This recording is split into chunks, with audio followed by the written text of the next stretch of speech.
예, 우리 같이 성경 읽겠습니다. 우리 출애굽기 33장 읽겠습니다.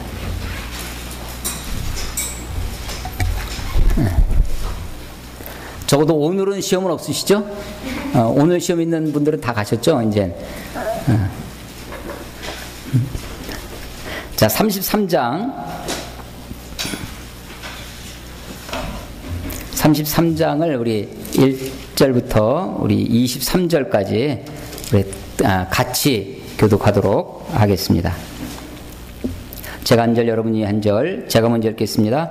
여호와께서 모세에게 이르시되 너는 내가 애굽 땅에서 인도하여 낸 백성과 함께 여기를 떠나서 내가 아브람과 이삭과 야곱에게 맹세하여 내 자손에게 주리로 한 그 땅으로 올라가라.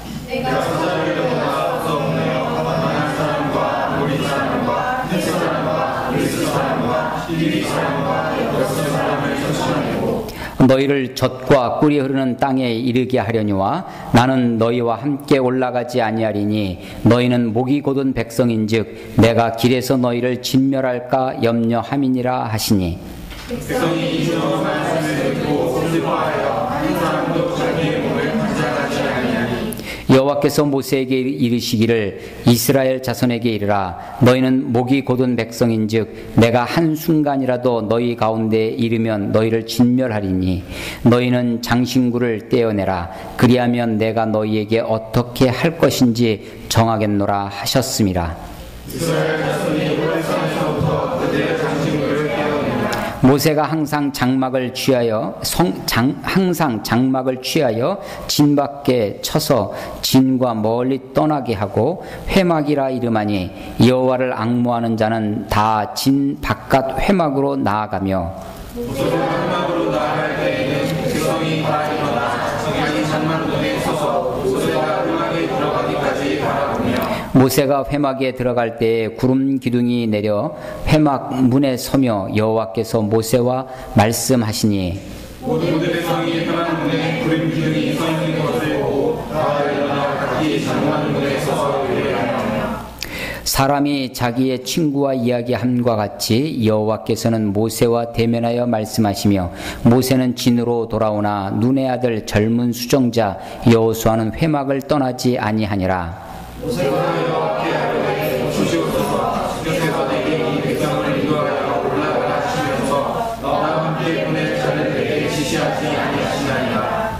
주께서 전에 말씀하시기를 나는 이름으로도 너를 알고 너도 내 앞에 은총을 입었다 하셨사온즉 내가 참으로 주의 목전에 은총을 입었사오면 원하건대 주의 길을 내게 보이사 내게 주를 알리시고 나로 주의 목전에 은총을 입게 하시며 이 족속을 주의 백성으로 여기소서.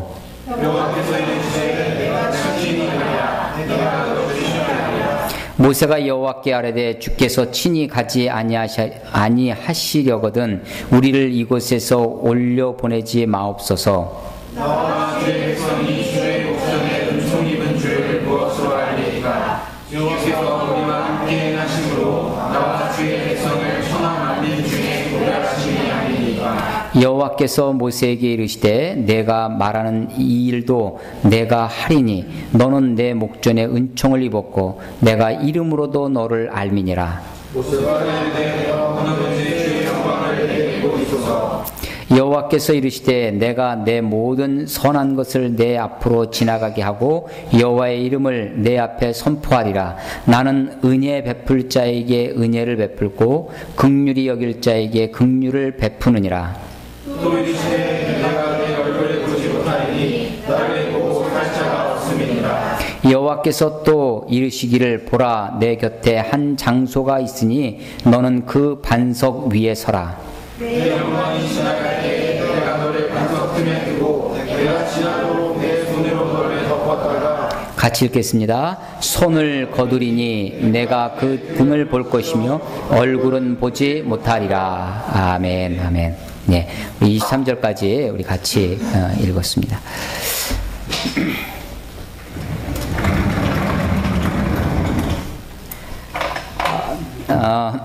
예, 우리 출애굽기 우리 33장 읽었는데요. 우리 지난번 시간에 32장의 금송아지 사건 이야기를 우리 함께 읽었었습니다.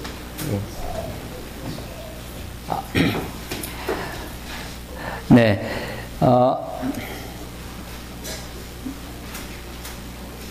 아직 안 맞는데? 예, 출애굽기가요 1장부터 19장까지는 출애굽의 이야기, 출애굽의 이야기입니다. 그러니까 애굽에서부터 출발해서 시내 산까지 오는 거죠. 20장부터 40장까지 이게 전체 출애굽기인데, 여기서는 시내산에서의 이야기입니다. 여기는 시내산에서는 크게 두 가지가 있는데, 하나가 율법이고요. 율법을 받고, 두 번째는 장막을 받습니다. 장막은 다른 말로 거룩한 막이다 해서 성막이라고도 하고, 오늘 표현해 보면 모이는 장소, 만나는 장소다라고 해서 회막이라고도 하고, 하나님을 증거하는 곳이다 해서 증거막이다, 이렇게 이야기를 합니다. 이 중에 오늘 지금 32장에 왔는데요. 20장에서부터 23장까지가 20장이 10계명이죠. 10계명 이야기고, 요 21장부터 23장까지는 민법인데 다 합쳐서 이걸 율법이다. 율법. 민법은 앞에 시자를 붙이면 됩니다. 시민법이 되기도 하는 거죠. 그리고 이제 24장에서 다시 시내산에 올라가는데, 시내산에서 받는 것이 25장서부터 나오는 장막 이야기입니다. 장막의 모형, 장막에 대한 설계도를 먼저 받고 있죠. 그리고 나서 하나님과 이 율법을 세대로 지킬 것이냐, 율법을 준수할 것이냐, 이스라엘 백성들이 다 지키겠습니다 약속을 하고, 그 전에는 일종의 가계약하는 것처럼 이야기를 하시고, 실제로 올라가서 율법을 받으러 올라가는 31장에서 율법을 받으러 올라갔는데, 그 사이에 40일 동안 시내산에서 있는 사이에 32장에서 금송아지 우상을 만드는 그런 죄를 범하고 말죠. 그러니까 실제로 율법이 이스라엘 백성들 손에 주어지기도 전에 율법은 깨어집니다. 율법이 주어지기 전에. 그래서 모두가 율법 아래에 있으면 죄인으로 드러날 수밖에 없는 그런 모습을 이 출애굽기에서 보게 되죠. 지난번에 그 32장에서 하나님이 새로운 민족을 이루겠다, 하나님의 처방을 32장 봐보세요. 32장 10절 보시면, 우상 숭배를 하는 금송아지 만든 이스라엘 민족을 향해서 10절 보시면, 그런즉 내가 하는 대로 두라. 내가 그들에게 진노하여 그들을 진멸하고. 이스라엘 백성이 하나님의 진노의 대상, 진멸의 대상이 된 거죠. 진멸하고 너를 큰 민족이 되게 하리라. 모세를 통해서 새로운 민족을 시작하겠다는 것입니다. 마치 뭐 같으냐면 노아의 때와 같았었죠. 죄악에 관연한 인류를 다 죽이고 노아를 통해서 새로운 인류를 시작하신 것처럼, 아브라함을 통해서 한 민족을 이루셨는데, 모세 때 와서 그들을 다 죽이고 모세부터 시작해서 새로운 민족을 시작하겠다, 큰 나라가 되게 하겠다라고 하는 것입니다. 그때 이제 모세가 하나님 앞에 간절히 기도하죠. 중보 기도합니다. 민족을 향한 그 중보의 기도. 그 중보의 기도의 내용이 32절 봐보세요. 32장 32절 같이 한번 읽겠습니다. 32절 시작. 그러나 이제 그들의 죄를 사하시옵소서. 그렇지 아니하시오면 원하건대 주께서 기록하신 책에서 내 이름을 지워버려 주옵소서. 마치 바울이 로마서에서 민족을 위해서, 이스라엘 민족을 위해서 기도했던 것처럼 모세도 이와 같이 기도합니다.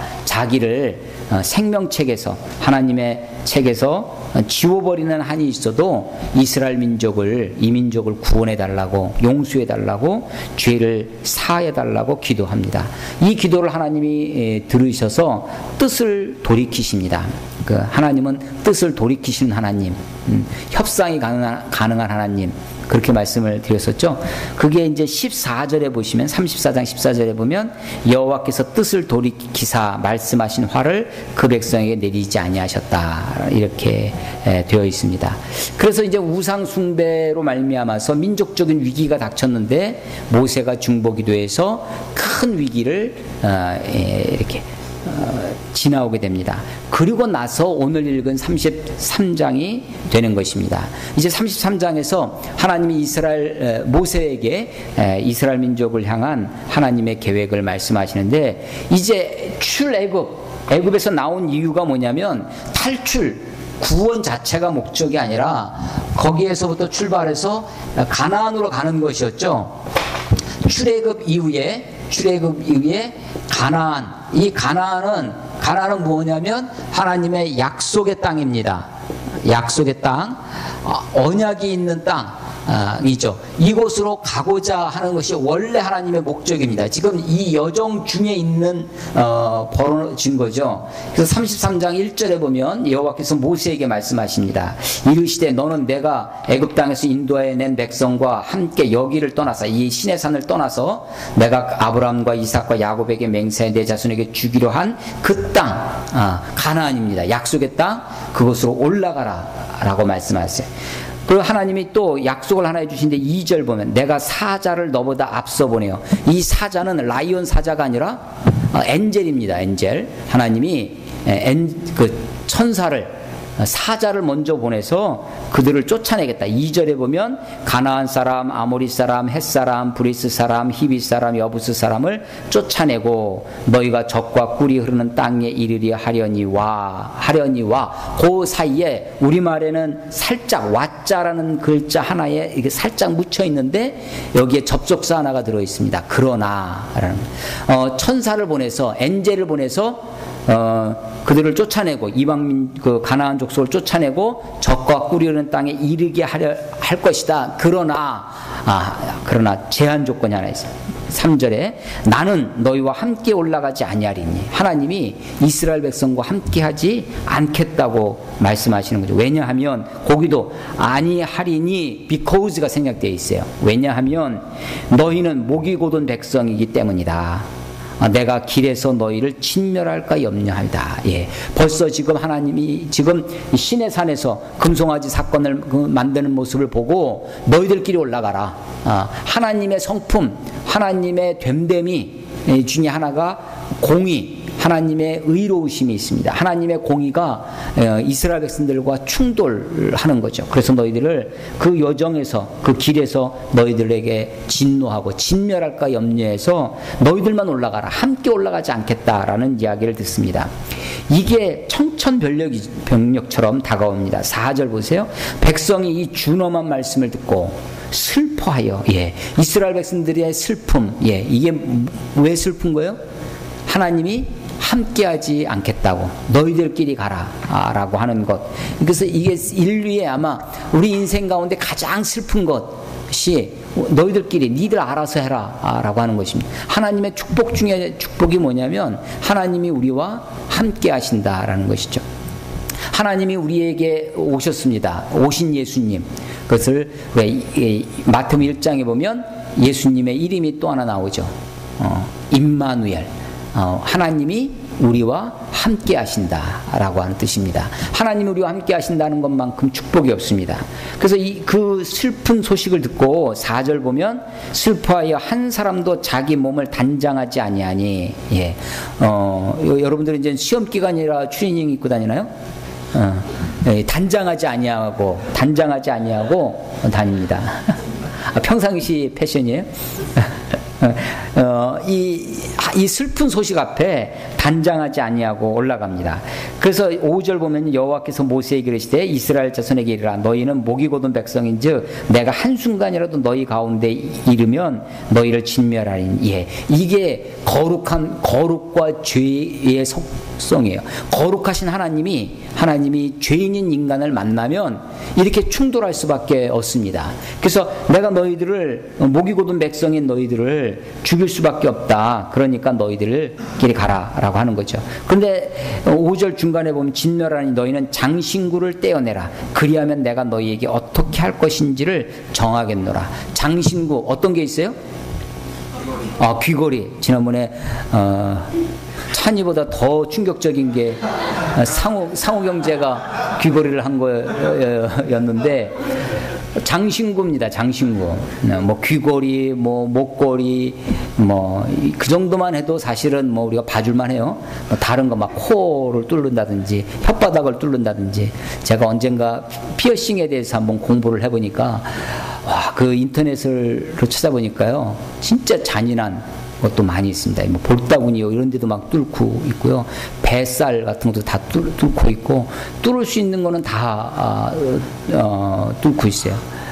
그것도 중독처럼 그렇게 되어지더라고요. 피어싱이죠. 그런데 여기서의 장신구는 단지 자기를 꾸미기 위한 것이 아닙니다. 자기를 꾸미기 위한 것이 아니라 그 당시의 장신구는 대부분의 장신구가 우상 숭배와 관계되어 있었습니다. 우리 창세기 32장을 한번 가보세요. 창세기 35장. 창세기 35장.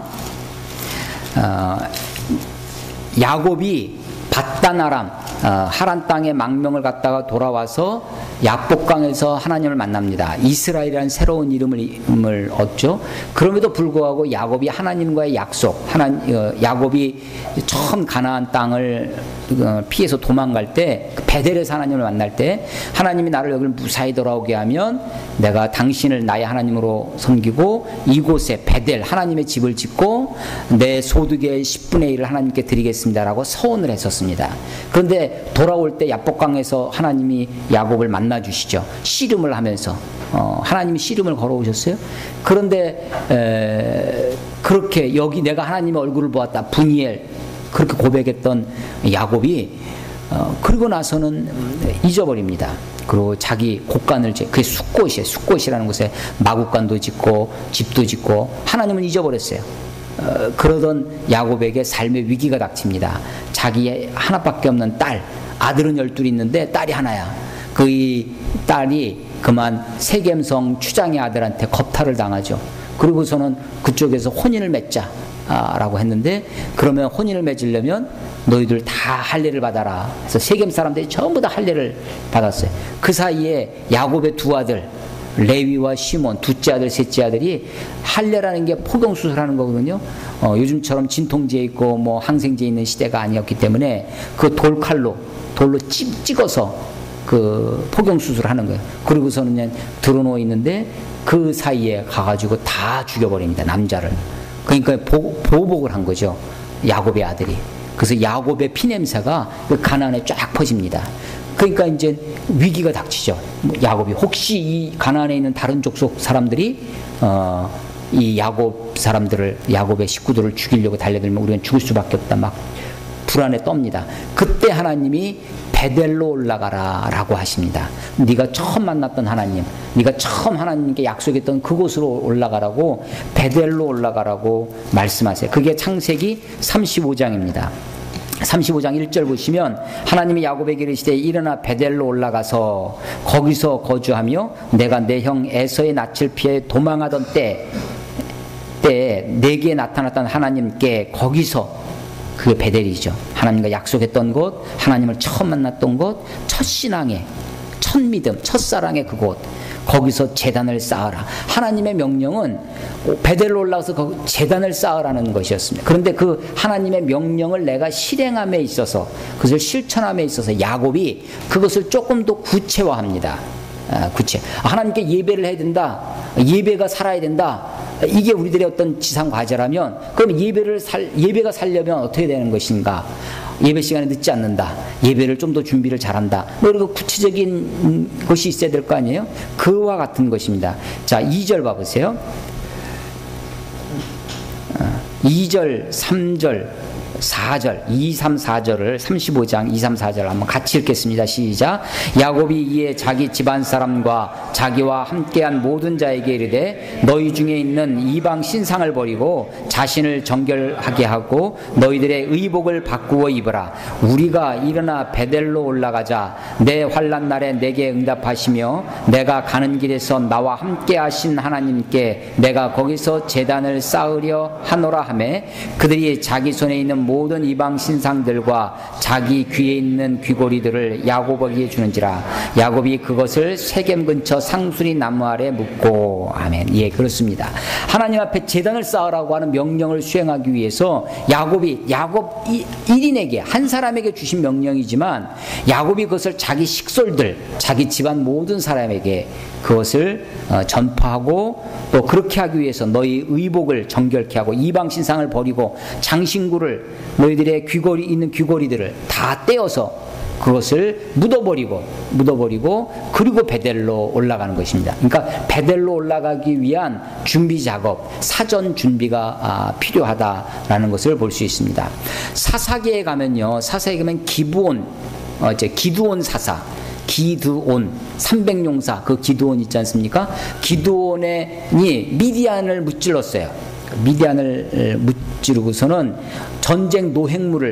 전쟁에 이겼으니까 이 모든 걸 빼앗아오죠.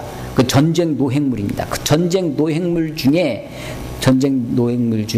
그들의 장식품을 가지고 옵니다. 말에 걸었던 장식품, 사람에게 걸었던 장식품. 그런데 그 장식품 중에 뭐가 있냐면 새 달 모양. 우리 한번 찾아볼까요? 사사기를 찾아보겠습니다.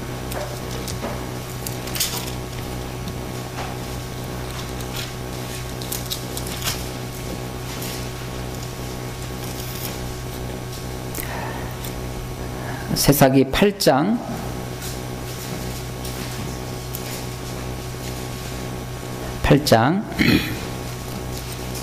24절 25절을 한번 같이 읽겠습니다. 시작. 기드온이 또 그들에게 이르되 내가 너희에게 요청할 일이 있으니 너희는 각기 탈취한 귀고리를 내게 줄지니라 하였으니 이는 그들이 이스라엘 사람들이므로 금 귀고리가 있었음이라. 무리가 대답하되 우리가 즐거이 드리리이다 하고 겉옷을 펴고 각기 탈취한 귀고리를 그 가운데 던지니. 아멘. 예.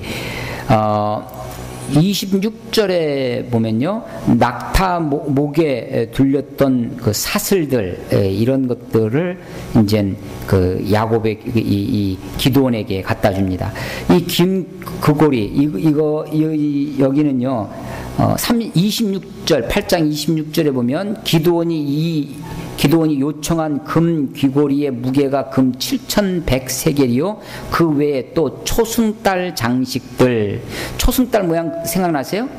초승달 모양. 그러면 이 초승달 모양을 국기의 문양으로 쓰는 나라가 있죠.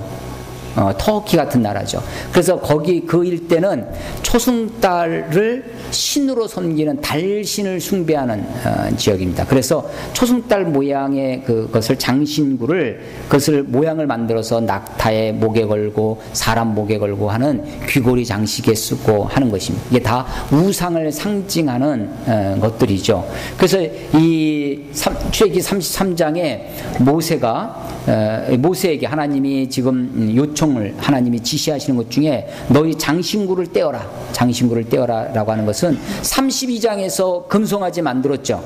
금송아지 만든 것은 사실 그들의 집단이 그 공동체가 전체가 만든 거예요. 그런데 그런 집단적인 우상화, 집단적인 우상 섬김의 모습 말고 개인이 하는 거 있어요.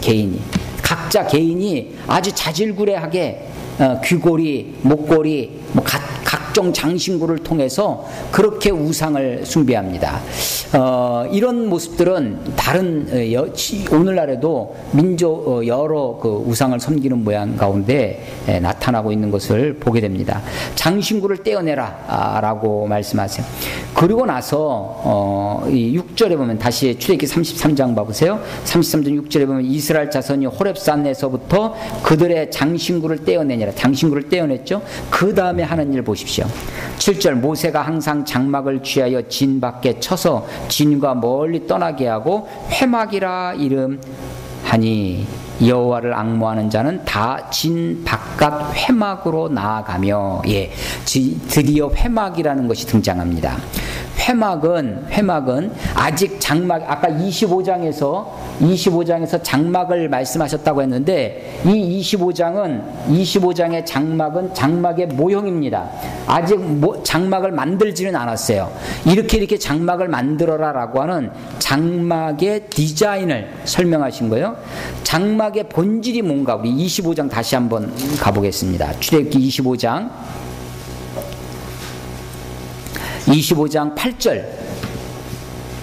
8절 자, 읽어보겠습니다. 시작. 내가 그들 중에 거할 성소를 그들이 나를 위하여 짓되. 22절 시작. 거기서 내가 너와 만나고 속죄소 위 곧 증거계 위에 있는 두 그룹 사이에서 내가 이스라엘 자손을 위하여 내게 명령할 모든 일을 내게 이르리라. 아멘. 예. 장막이라고 하는 것은 뭐냐면, 성막이라고 하는 것은 하나님이 이스라엘 백성 가운데 거하시는 것입니다. 원래 이 장막의 모형은 이렇습니다. 장막은 전체 이스라엘의 민수기, 출애굽기, 레위기 다음에가 민수기죠. 민수기에 가면, 민수기 앞부분 2장, 3장, 4장에 가면 이스라엘의 장막, 이스라엘의 전체 진영 중에 장막이 거하는 위치를 설명해 줍니다. 장막, 성막이 있고요. 앞에 이렇게 세 지파씩 동서남북으로 12지파를 진영을 편성해서 있게 합니다. 하나님, 이걸 위에서 보면 조감도라고 그러죠. 새가 보는 것 같은 조감도로 이 광야에 있는 이스라엘 백성들을 하늘에서 보면 장막이 가운데에 있어요. 우리 가운데 거하신 하나님을 상징합니다. 우리 가운데 거하신 하나님. 그래서 장막은 하나님의 임재의 상징이에요. 하나님이 아까 출애굽기 20장 8절에 있는 것처럼 내가 그들 가운데 거할 성소를 지으라는 거예요. 이게 장막이었습니다. 이게 평상시 최진영 있나? 진영을 편성하면, 대신 왔네 오늘. 여진영 가고 남진영. 할렐루야. 진영을 편성하면 이렇게 됩니다. 그 다음에 여호수아에 가면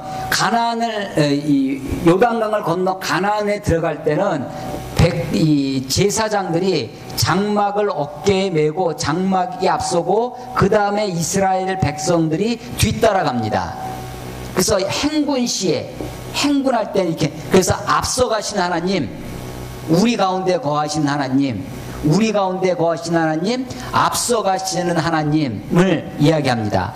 아직 출애굽기 25장에서는 장막의 모형, 장막을 이렇게 만들어라 라고 디자인해 주셨는데, 그 장막을 만들기 전에 이스라엘 백성들이 우상숭배라고 하는 큰 죄를 32장에서 우상숭배를 저지른 겁니다.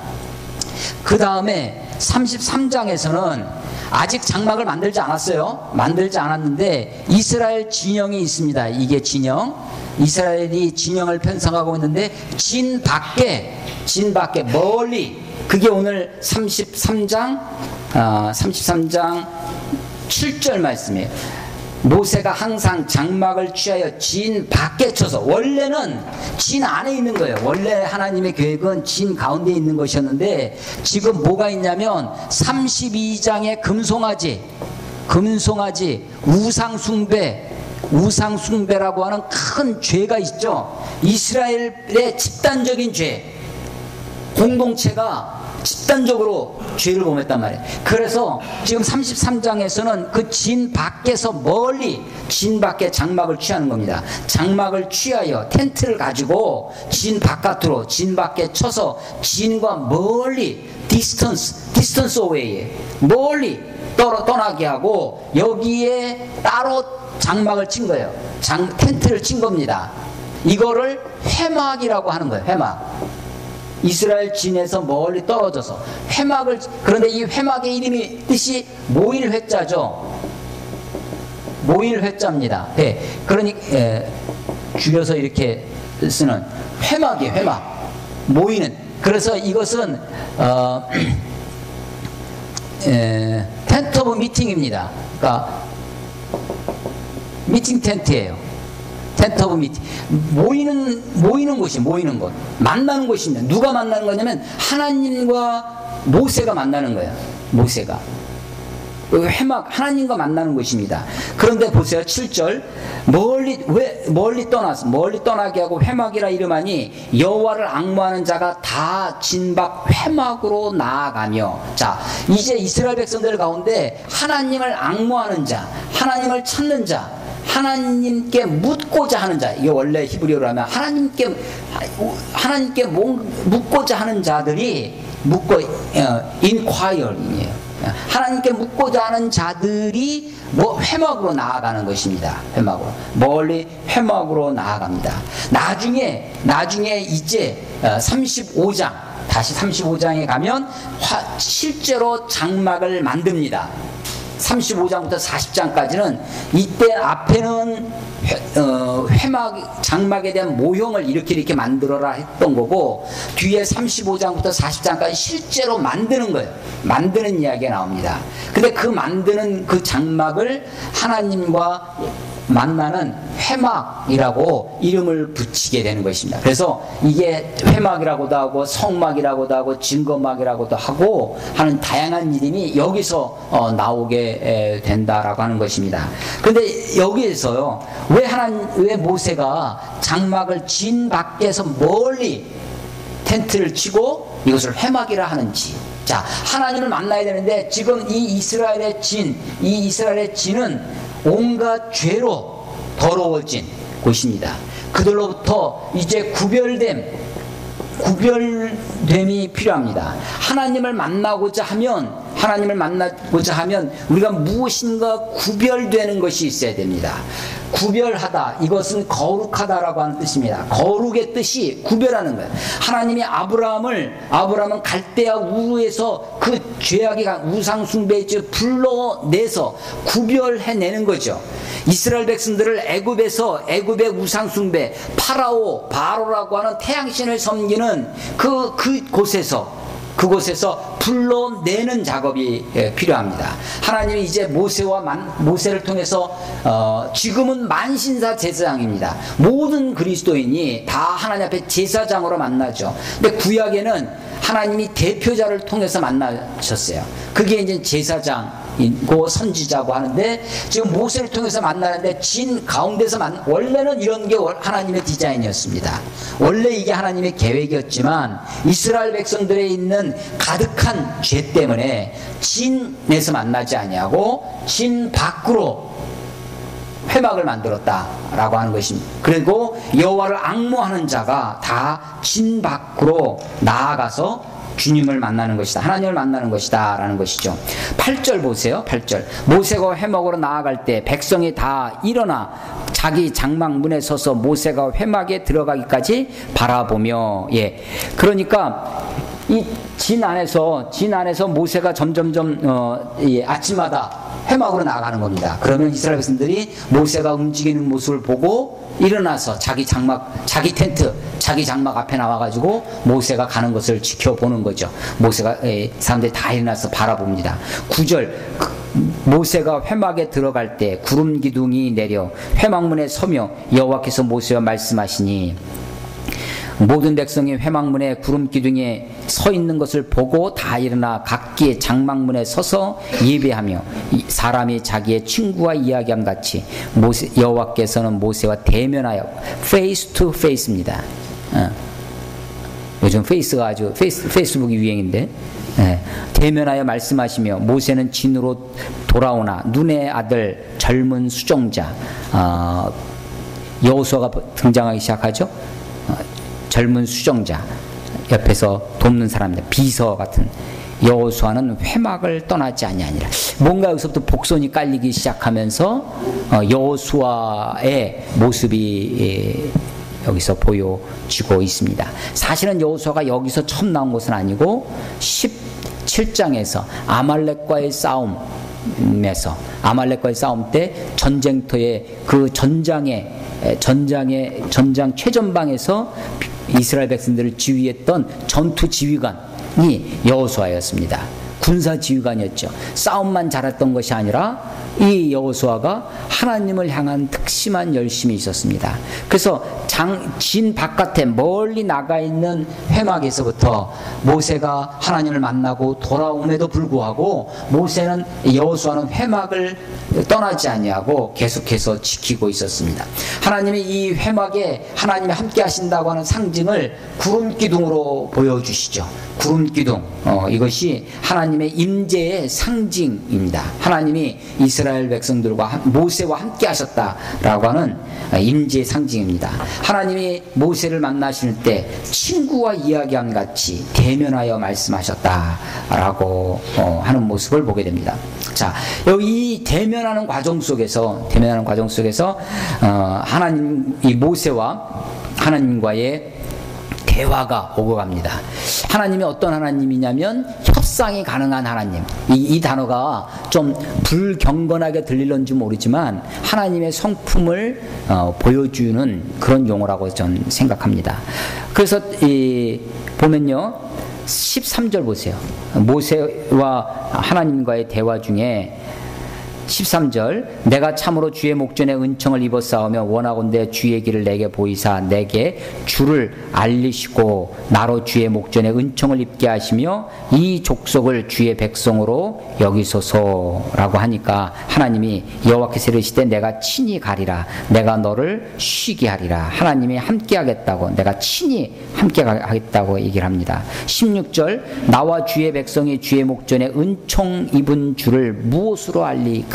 하나님께 은혜 받은 것을, 하나님의 은총이 우리에게 있다고 하는 것을 어떻게 알겠습니까? 라고 하는, 주께서 우리와 함께 하심으로 나와 주의 백성을 천하 만민 중에 구별하심이 아니니까. 예. 하나님의 은총, 하나님의 은혜가 어떻게 나타나냐? 우리와 함께 하신다라고 하시는 거죠.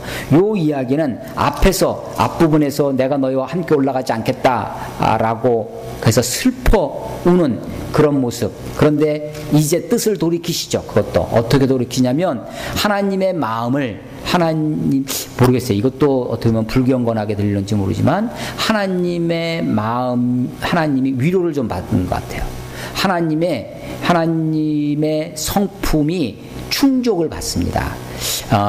우리가 십자가를 뭐라고 얘기를 하냐면 하나님의 의로우심이 충족되는 장소, 하나님의 사랑이 충족되는 장소라고 하는데, 회막에서 하나님이 이 회막에서 모세가 자기 이스라엘 백성 진에서 멀리 구별돼서 회막을 짓고 항상 날마다 거기서 하나님과 만나서 이야기를 합니다. 하나님과의 친숙함이 이루어져요. 그 중에 이스라엘 백성 중에 하나님을 앙모하는 사람들이 회막으로 나와서 하나님과 만나는 거죠. 그 과정 속에서 하나님이 뜻을 돌이키십니다. 내가 너희들을 가나안으로 가게는 해줄 텐데 내가 엔젤을 사자를 보내서 너희들을 지키고 그 있는 족속을 다 물리치기는 하겠거니와 나는 올라가지 않겠다 라고 하셨던 주님이 이제 뜻을 돌이키셔서 내가 너희와 함께 하겠다 라고 합니다. 그때 모세가, 그 과정 속에서 모세가 역할을 하죠. 우리가 무엇으로 하나님을 설득하는 거죠. 우리가 무엇으로 하나님의 은총을 입은 것을 어떻게 할 수 있겠습니까? 하나님이 우리와 함께 하시심이 아니십니까? 함께 해달라고 그렇게 간절히 기도하는 것입니다. 그래서 주님이 다시 약속을 하셔서 내가 친히 올라가겠다라고 하십니다. 하나님이 함께 하신다면 그곳에 하나님의 영광이 임합니다. 하나님의 구름기둥이 회막에 임하였던 것처럼 하나님의 영광이 이스라엘 백성 가운데 있습니다. 17절 보세요. 여호와께서 모세에게 이르시되 내가 말하는 이 일도 내가 하리니 너는 내 목전에 은총을 입었고 내가 이름으로도 너를 알미니라. 내가 이름으로도 너를 안됩니다. 복음성가에 이런 거 있습니까? 내 이름 아시죠? 예, 내 이름 아시죠? 하나님이 내 이름 우리 찬송가에도 그런 거 있나요? 비슷한 마지막 때, 종말 때, 예수님이 재림으로 오실 때, 나팔 불 때 나의 이름, 나팔 불 때 나의 이름, 나팔 불 때 나의 이름. 저는요, 제가 좋아하는 신약에 좋아하는 사람 중에 하나가 굉장히 애정이 가는 사람이 하나 있어요. 삭개오입니다. 우리 의찬이는 전혀 이해하지 못할 건데, 삭개오가 뽕나무 위에 올라갑니다. 뽕나무 위에 올라갔을 때 예수님이 그 삭개오를 부르실 때, 어이 거기 키 작은 친구 내려와 보게, 어이 거기 뽕나무 위에 올라간 좀 내려와 봐, 이런 게 아니라 예수님이 정확하게 이름을 부르십니다. 삭개오야, 자카이오스. 삭개오야. 사실은요, 삭개오라는 그 뜻이 히브리 뜻인데, 히브리어인데요, 의로운 자 이런 겁니다. 의로운 자. 근데 사실은 그의 삶은 어떻게 살았냐면 개판이었거든요. 반민족주의자입니다.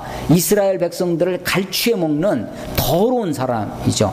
그래서 세리와 죄인, 세리와 죄인은 동의어로 동급으로 봤어요. 그래서 따라다녀요. 세리는 뒤에 죄인이 따라다니는, 세리와 죄인은 붙어다니는 거예요. 그렇게, 그래서 예수님이 오늘 내가 네 집에, 너의 집에 묵어야 되겠다라고 하십니다. 그러니까 쫀살같이 내서 자기 집에 예수님을 모셔드려요. 그래서 사람들이 그 집을 쳐다보면서 하는 얘기가, 거기도 아마 문패를 걸어놨을 거예요. 삭개오라고 이름을 붙어 있었죠. 근데 그걸 보고 삭개오라고 읽지 않고 예수님이 죄인의 집에 들어갔다. 분명히 삭개오라고 문패를 써놨는데 사람들은 뭐라고 읽느냐면 죄인의 집, 이렇게 읽는 거죠. 근데 예수님이 그때, 예수님도 삭개오 세리장이었습니다. 뻔히 그 옛날 그 커뮤니티라고 하는 고대 커뮤니티는 다 공개된 사회고 다 아는 그런 마을에서 삭개오 뻔히 알죠. 그런데도 그 집에 들어가십니다. 삭개오야 내려오라. 삭개오야. 그의 이름을 이름으로 아신다. 이름으로 아신다는 게 참 놀랍고 귀합니다. 하나님이 내 이름, 여기서 내가 이름으로도 너를 알며라고 하는 그것이 우리를 대중으로, 매스로 취급하신다는 것이 아닙니다. 우리를 한 사람 한 사람 구체적으로 하나님이 나를 아시는 거예요. 내 모습 그대로를 받아주시고 나를 용납하시고 내 허물진 모습, 내 부족한 모습이라 할지라도 나를 그대로 받으시는 하나님의 상징적 문구가 뭐냐? 이름으로도 아신다는 것입니다. 이름으로. 내가 이름으로 너를 알며라고 하시는 거죠. 내가 이름으로도 너를 알미니라. 18절 모세가 이르되 원컨대 주의 영광을 내게 보이소서. 모세의 기도입니다. 모세의 기도. 원하건대 바랍니다. 소망합니다. 기도합니다. 주의 영광을 내게 보이소서. 주의 영광을 내게 보이소서. 예. 하나님의 영광. 하나님의 나타나심은 곧 영광입니다. 로마서 3장 23절에 보면, 로마서 3장 23절 모든 사람이 죄를 범하였음에 하나님의 영광에 이르지 못하더니, 예, 그렇습니다. 우리가 하나님의 영광에 이르지 못하는 이유가, 하나님의 영광을 보지 못하는 이유가 우리의 죄악 가운데 있기 때문에 그렇습니다. 하나님이 우리 주의 영광을, 에스겔의 환상이 무엇입니까? 에스겔의 환상이, 에스겔이 이스라엘 백성들이 죄악으로 가장합니다. 하나님이 그 이스라엘 예루살렘 그 성전에서부터 구름이 올라갑니다. 하나님의 영광이 이스라엘을 떠나갑니다. 이 영광이 떠나가는 거예요. 엘리 제사장 시절에 이스라엘 백성들이 블레셋과 전투를 합니다. 전투를 하다가 져요. 그러니까 진 이유가 어딨냐? 이 사람들이 신학적으로 생각합니다. 전투에서 진 거를 전략적으로 군사적으로 생각하는 것이 아니라 우리가 진 이유가 하나님이 없어서 그렇다. 하나님이 어디 있느냐? 저 법궤에 있다. 법궤를 가져와라 하고서는 법궤를 가지고 전쟁터에 나갑니다. 전쟁터에 나가서 막 그러면 이길 줄 압니다. 그런데 사실은 삶은 개판이에요. 믿음은 하나도 없습니다. 하나님을 우상처럼 섬기는 거죠. 완전히 대패합니다. 법궤도 빼앗겨요. 그리고 법궤를 들고 나갔던 견습 제사장이 있어요. 엘리 제사장의 아들들 홈니와 비느하스가 있었습니다. 홈니와 비느하스도 죽고 현장에서 전쟁터에서 법궤를 가지고 나갔다가 죽고 법궤도 빼앗기고 대패합니다.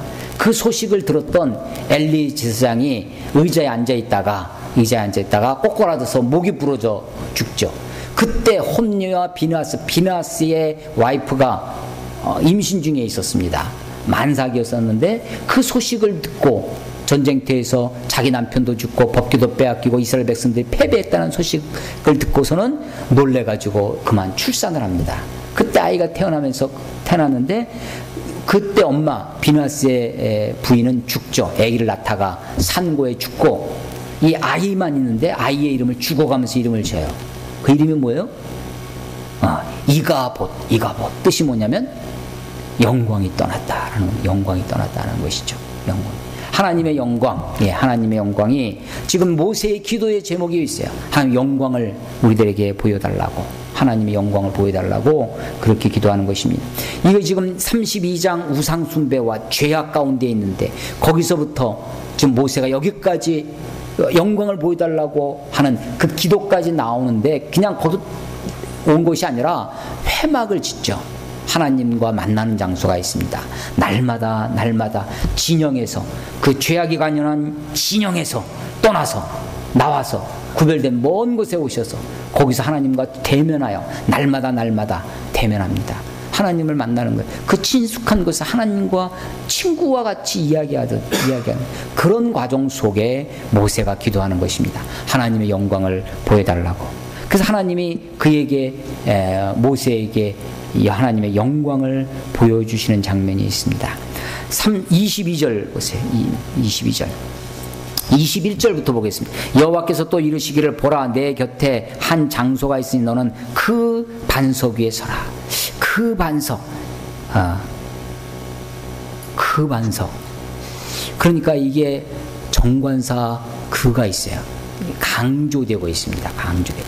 우리말은 이걸 아마 그자를 해석하지 않는 게 일반적인 우리말일 거예요. 그 반석을 강조한 것은 이미 알고 있는 반석입니다. 어떤 반석일까요? 물론 확실하진 않습니다. 그런데 아마도 모세도 알고 있는 이미 알고 있는 기념할 만한 바위가 있었습니다. 그것이 출애굽기 앞부분에 시내산 앞에서 17장에 있었던 반석에서 깨어져서 내가 반석 위에 서리니 물이 없어서 불평하는 이스라엘 백성들에게 하나님이 하나님 자신이 내가 반석 위에 서리니 너는 반석을 치라. 그러면 모세가 반석을 치면 반석 위에 서 계신 하나님이 맞는 거죠. 그 반석에서 생수가 나와서 이스라엘 백성들을 그 기갈에서부터 해소를 하죠. 그 깨어진 반석. 바울은 이 반석은 곧 그리스도다라고 해석을 해놓고 있는 그 반석입니다. 사실은 그 반석을 칠 때도 하나님이 모세에게 특별히 명령합니다. 네가 그 강을 치던 라인강이 아니라 무슨 강이에요? 나일강. 예, 이집트의 나일강 그 10가지 기적을 행할 때 첫 번째 기적 나일강 강물을 피로 바꾸던 심판의 지팡이, 저주의 지팡이, 그 재앙의 지팡이, 사실은 그 지팡이로 누가 맞아야 되냐면 우리가 맞아야 되는 거죠. 이스라엘 백성들이 맞아야 되는 것입니다. 죄악을 진 나, 죄 가운데 있는 나, 마땅히 죽어야 할 나. 그런데 하나님이 뭐라고 하냐면 내가 반석 위에 서리니 너는 나를 치라. 하나님이 맞는 겁니다. 그리고 그 깨어진 반석에서 생수가 터져 나왔던 거죠. 아마도 그 반석이라고 생각됩니다. 그 반석 위에 서라. 구원의 반석, 생수의 반석 위에 서라는 것이죠. 22절, 33장 22절. 내 영광이 지나갈 때 내가 너를 반석 틈에 두고 내가 지나도록 내 손으로 너를 덮었다가 손을 거두리니 내가 내 등을 볼 것이요 얼굴은 보지 못하리라. 예, 하나님의 영광이 지나갑니다. 여러분, 하나님의 영광을 어디에 묶어 놓으려고 하면 안 됩니다. 솔로몬의 어리석음이 뭐였냐면, 다윗의 어리석음이 뭐였냐면, 하나님의 영광을 성전에 붙박이로 묶어 놓으려고 했던 것입니다. 하나님의 영광은 어디에 머무르시는 것이 아닙니다. 하나님의 영광은 그것이 늘 움직이는 거죠. 움직이는 거예요. 하나님의 영광이 지날 때 내가 반석 틈에, 너를 반석 틈에 두고 지나갑니다. 그런데 정작 모세는 하나님의 얼굴을 보지는 못합니다. 손으로 가려주세요. 이것도 하나님의 은총이라고 생각됩니다. 아마도 이 뒷모습만 보고도 이 모습을 보고 내려오는 얼굴이, 모세의 얼굴이 광채가 나서 이스라엘 백성들이 그 광채나는 얼굴을 직접 볼 수가 없었다고 그래요. 그래서 수건으로 얼굴을 가리는 일이 벌어지죠.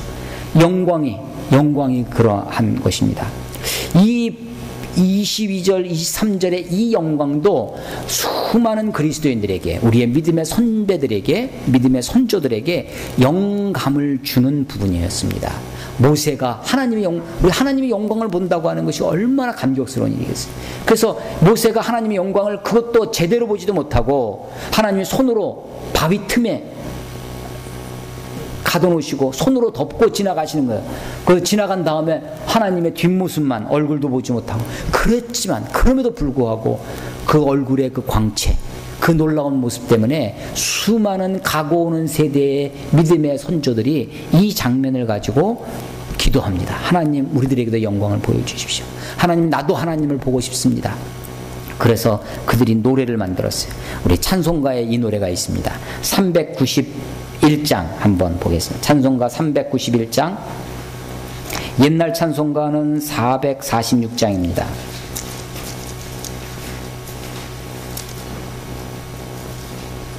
우리 피아노 한번. 옛날 통일 찬송가 446장, 새 찬송가는 391장입니다. 오 놀라운 구세주 예수 내 주 참 능력의 주시로다. 큰 바위 및 안전한 그곳으로 내 영혼을 숨기시네. 마치 모세를 반석 틈에 두시었던 것처럼 내 영혼을 큰 바위 및 안전한 그곳으로 내 영혼을 숨기시네. 메마른 땅을 종일 광야길에 있는 모세와 이스라엘 백성들을 생각해 보십시오. 메마른 땅을 종일 걸어가도 나 피곤치 아니하며 저 위험한 곳 내가 이를 때면 큰 바위에 숨기시고 주 손으로 덮으시네. 큰 바위에 숨기시고 주 손으로 덮으신다라고 하는 것이죠. 우리 이 찬송 한번 불러볼까요?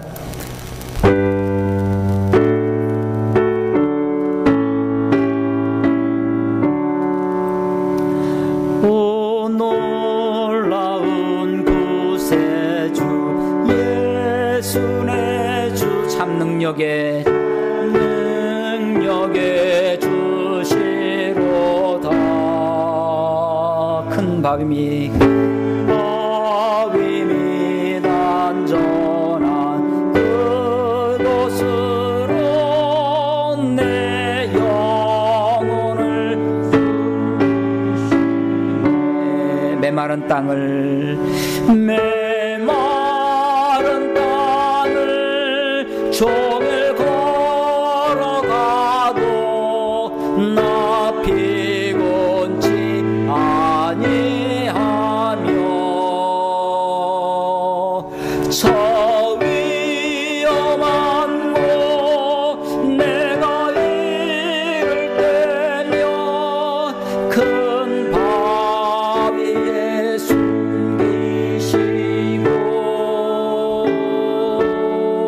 주 손으로 덮으시. 1절 다시 한번 하겠습니다. 오 놀라운 구세주 예수 내 주 참 능력의 주시로다.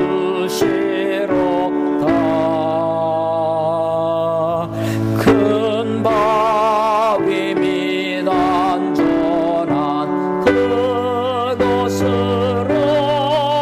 내 영혼을 숨기시네. 메마른 땅을 종일 걸어가도